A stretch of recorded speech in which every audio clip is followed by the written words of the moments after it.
Повторно ве поздравувам и ви благодарам што сме еве заедно присутни овде да слушнеме нешто кратко за ракот. Пред да зборувам за ракот како абнормална клеточна репродукција, само ќе ги проследиме некои кратки мистерии на животот.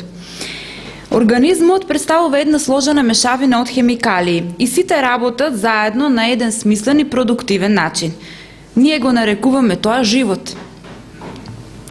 Ништо не се појавува случајно на овој свет. Нашиот свет е создаден од нашиот небесен Господ и Татко. Неговата мудрост е бескрајна. Мажите и жените се толку исти, но толку различни. Како тоа?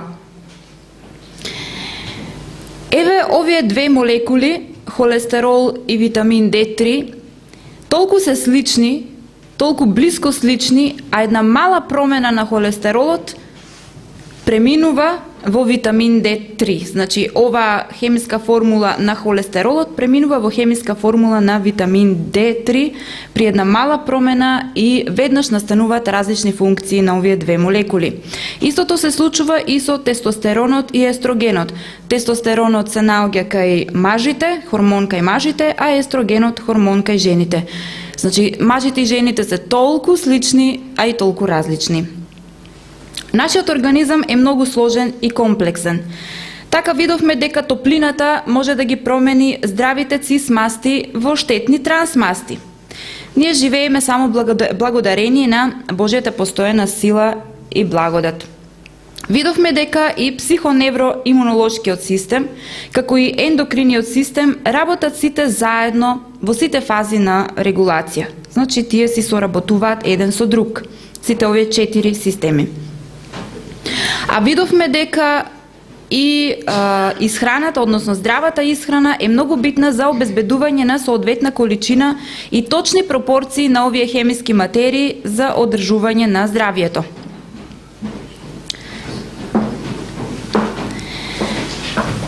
А видовме од библиските предавања и за онаа совршена состојба кога Бог го создал човекот. Библијата вели: и Бог виде се што создаде, и ете беше премногу добро. Човекот беше направен од Божјата рака, совршено, организирано и со убава форма. Сите негови ментални и телесни можности беа целосно развиени и хармонично избалансирани. Природата му беше во хармонија со Божјата волја. Љубовта му беше чиста, апетитите и страстите под контрола на разумот. Неговиот ум беше во состојба да го разбере божественото. Тој стоеше пред Создателот и беше круната на славата на создавањето. Дури биле поставени и закони. Светот кој што Бог штотоку го беше создал, беше ставен под одредени закони. Закони за управување со живите организми. Закони за функционирање во природата. Човекот беше создаден како подчинет на тие закони. Тој мораше да го прослави Бога со живот на послушност на божествените закони, вклучувајќи ги оние кои се одговорни за неговата физичка организација. Меѓутоа, одеднаш настанува еден колапс на човечката раса. По падот во грев, вкупната тенденција на човечкиот живот е свртен надолу. Така патриарсите од Адам до Ное, со ретки исклучоци, живееле речиси околу 1000 години. Мојсей, првиот историчар, тоа ни го запишал во Библијата и ни дава информации. Вели: и сите денови во кои Адам живееше беа 930 години и тој умре. Друг исказ: и сите денови на Сит беа 912 години и тој умре. За друг еден вели: тој умре во стара возраст, стар човек полн со години. По потопот, просечниот животен век почнува да опаѓа. Еве една едноставна табела која ни покажува како годините се намалуваат. Пред потопот, од Адам до Ное, гледаме дека просек на човечкиот животен век е околу 900 години.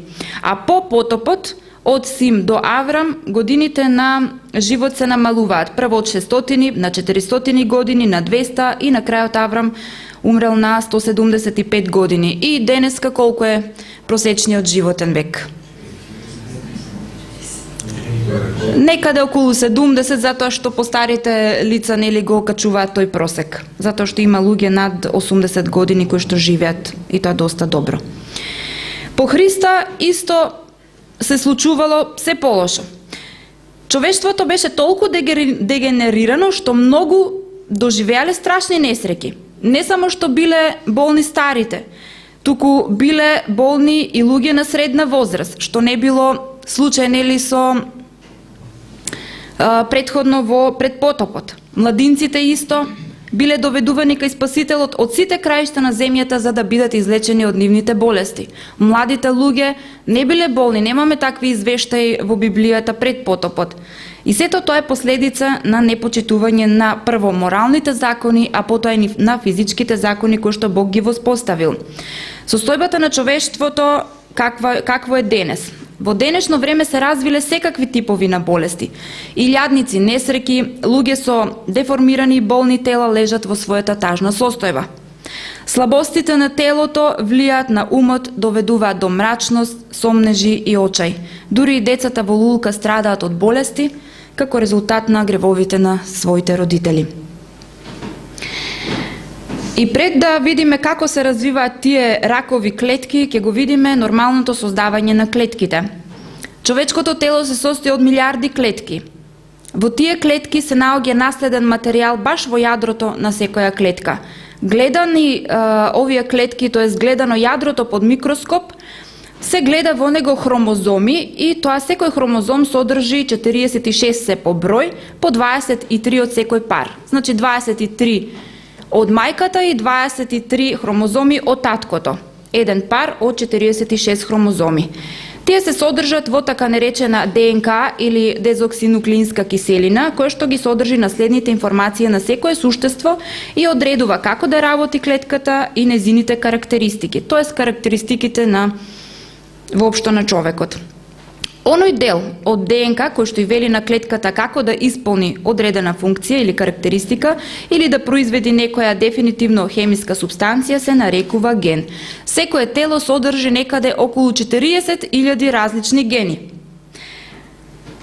Гледате хромозомите каква форма имаат, како две рачиња од горната страна и од долната страна. Двете раце содржат ген за боја на очите, боја на косата и многу други карактеристики. Гените се подредени по ист ред во двете раце. Секој пат кога клетката се раздели, секој хромозом треба да се реплицира внимателно. Зборот реплицира нешто како копија, едно на друго. Оваа молекула на ДНК е како во форма на двојна спирала. Ова првата слика овде. Кога таа ќе се раздвои, се формира единечна нишка, односно синџир од нуклеотиди, а меѓу себе тие две нишки се поврзани со азотни бази, аденин со тимин, цитозин со гванин. Како се врши репродукција на хромозоми или копирање на хромозомите од родителите на децата? Тоа настанува прво со разделување на двојната спирала, нели со одделување на нишките родители и секоја станува копија на нова ДНК спирала. Ова е многу вака едноставно кажано, меѓутоа тоа е многу сложен процес. Еве што се случува со клетките кога се размножуваат. Ова е размножување, слика на размножување на клетки и тоа на крвните клетки. Тие потекнуваат од една хематопоетична матична клетка, таа е горната клетка горе, и таа може да се издиференцира, значи да се подели, да премине во 4 различни клетки. Едните се лимфоидни клетки, другите миелоидни, еритробласти и мегакариобласти. И понатаму продолжува таа диференцијација и на крајот стигнуваат до една специјализирана клетка. Значи специјализирана клетка веќе издиференцирана, која што не може повеќе да се дели. И гледаме дека има Б лимфоцити, Т лимфоцити, моноцити, гранулоцити, црвени, односно еритроцити или црвени крвни зрнца, тромбоцити. На тој начин всушност настанува таа комплицирана делба на клетките. И кога ќе премине еднаш таа клетка во еден ред, не може веќе да премине во друг ред. Кога настанува еднаш Б лимфоцит, не може тој да премине во еритроцит и таа делба престанува овде. Што се случува со раковите клетки?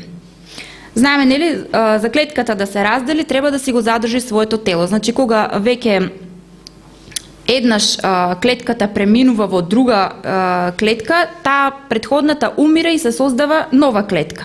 Кај нормалните клетки тоа се случува. Клетките, изумрените клетки, односно бројот на изумрени клетки е еднаков на бројот на новосоздадените клетки. Овие ракови клетки ја губат својата способност да ја следат програмата за клеточна смрт, позната како апоптоза. Значи, тие не изумираат како нормалните клетки, туку си ја продолжуваат својата делба. Нивните потомци продолжуваат неконтролирано да се делат.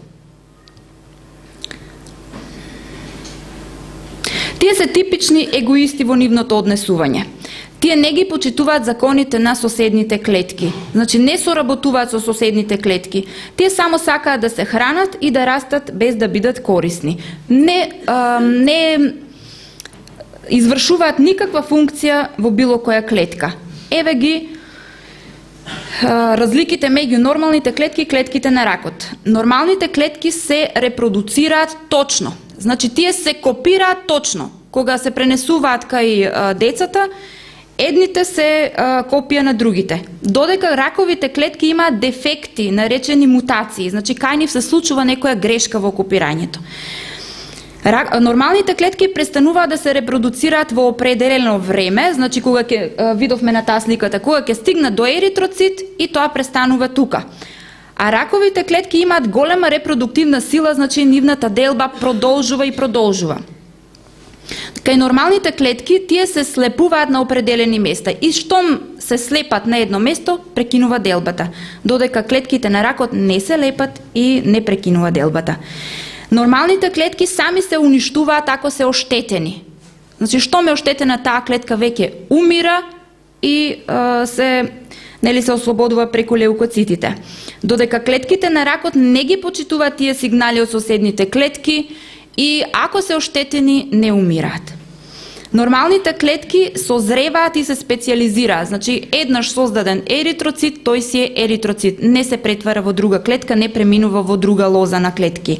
Додека клетките на ракот не созреваат и не се специализираат. Значи, тие се некои неодредени клетки. Како се шири ракот? Сте слушнале за метастази. Метастазата всушност е проширување на ракот на некој друг дел на телото.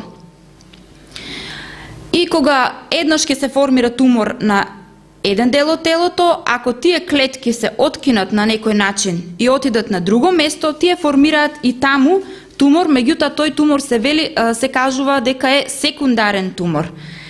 И ги има истите клетки како и примарниот, како и оној кој што бил на првото место. Малигните тумори имаат способност да ги напаѓаат нормалните клетки, значи да заменуваат здрави клетки со канцерогени и да се разнесуваат метастатски во други оддалечени делови на телото. Како се шират овие метастатски клетки? Се шират преку лимфниот систем, преку крвотокот, преку раст на ново место и ширење на телесни простори, значи телесни празнини, како што се бронхиите, абдоминалната празнина или со имплантација. Значи, ова е како вгнездување. Може да се, буквално да се земе со игла, например, клетка малигна, да се внесе на друго место и таа да се продолжи да си расте. Затоа вели имплантација. Највообичен начин за ширење на ракот е баш преку лимфниот систем. Овој процес се нарекува емболизација. Доста за развојот на ракот, значи многу едноставно прикажано. Кои се оние фактори кои што делуваат на ракот и како тој се шири? Алкохолот вели дека, значи фактите кажуваат дека предизвикува рак на усна шуплина, на грло, на грклан, хранопровод и црн дроб. Рак на дојка, на дебело црево и ректум. Гледате дека, ако видиме кои делови од телото се зафатени, гледаме дека комплетно дигестивниот систем или системот за варење е опфатен. Од усната шуплина до дебелото црево. Ама има спомнато и рак на дојка. Како тоа сега да отстапува еден од овие ракови, од останатите, од дигестивниот систем. Затоа што податоците покажуваат дека во последно време жените многу повеќе користат алкохол отколку порано. И тоа многу повеќе делува канцерогено кај жените отколку кај мажите поради некое содејство со естрогените хормони. Месото исто така делува на организмот во однос на на појава на рак. Месото никогаш не била најдобра храна, затоа што во последно време, посебно во последно време, се зголемуваат болестите кај животните, а луѓето го јадат месото целосно преполнето со туберкулозни и ракови бацили. На тој начин се предизвикува болеста туберкулоза, рак и многу други смртоносни заболувања. Честата употреба на месо од мртви животни има лошо влијание како врз моралот, така и врз физичката состојба. При многу различни форми на болести, ако ефектот може да се следи до причината, ќе се открие сигурна врска со јадење на месо. Исто и протеините, оние од животинско потекло, е докажано дека се причина за појава на рак. Така доктор Колин Кембел, професор во Корнелскиот универзитет, тој направил едно испитување врз животните и покажал дека белковините, оние од животинско потекло, може да го стимулираат развојот на ракот, особено казеинот, главен протеин во кравиото млеко. Значи тој му давал на овие животни казеин, кој што потекнува од кравието млеко и успел да го забрза развојот на ракот со давање на повеќе од 10% протеини во храната кај животните. Тој успел дури и со само 5% од овие протеини, со давање во нивната исхрана, да го зголеми развојот на ракот, а правил испитување и на трети животни, кои биле исхранувани само со растителни протеини, било докажано дека тие не доведуваат до развој на рак. И на крајот да заклучиме која е она храна која што не предизвикува рак. Зеленчукот и овошјето заштитуваат од рак. Има целосна согласност во доказите дека зеленчукот и овошјето играат известна заштитна улога во превенција на развој на рак. Голем број истражувања покажува дека исхраната богата со овошје и зеленчук има заштитен ефект против ракот. Човекот кој употребува големо количество на овошје и зеленчук има половина ризик да се разболи од рак, отколку оние луѓе кои што употребуваат многу малку. Оние помагатели или оние состојки кои што се борат исто против ракот се и фитохемикалии кои што ги има во темно-зелените растенија, како црни и црвени боровинки, во рибизли, во домати, црвени пиперки, значи гледате овде овошје и зеленчук во глобала.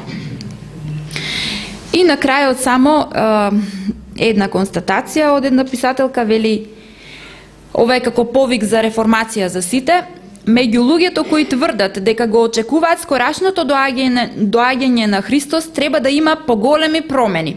Неопходно е здравствената реформа да го изврши меѓу нашите луѓе делото што уште не е извршено. Некој требаше да се разбуди и да ја свати опасноста од конзумирање на месо. Тие се уште го јадат и така ризикуваат физичкото, менталното и духовното здравје. Многумина кои се само половично свртени по прашањето за месото, ќе одстапат од Божиот народ и ќе престанат да идат по него. Ова е навистина сериозна констатација. Се надевам дека барем малку разбравме која е она храна која што предизвикува рак. И последната утрешна тема, насловот исцелување на карактерот, па повелете. Ви благодарам.